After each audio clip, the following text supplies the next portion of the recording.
அடுத்தவங்க புருஷனோட தொடர்புல இருக்கிற சில பெண்களுக்கான பதிவு தான் இது. உங்ககிட்ட வரும்போது உன்னதான் என் மனைவியை விட ரொம்ப பிடிக்கும், என் மனைவி இல்லாம கூட நான் இருந்துருவேன், ஆனா நீ இல்லாம இருக்கவே முடியாது, என் மனைவியோட நிறைய பிரச்சனை, உன் கூட இருக்கும்போதுதான் சந்தோஷமா இருக்கேன், இப்படி பல ஆசை வார்த்தைகளை பேசி உங்களை அடைய ஆரம்பிப்பாங்க.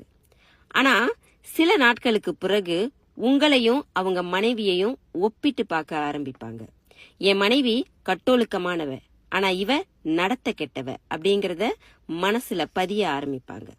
அதன் பிறகு கொஞ்சம் கொஞ்சமா உங்களை ஒதுக்க ஆரம்பிப்பாங்க. கோவத்துல நீங்க போய் கேட்கும் போதுதான் அவங்க மனசுல உள்ளது அப்படியே வெளியே வரும்.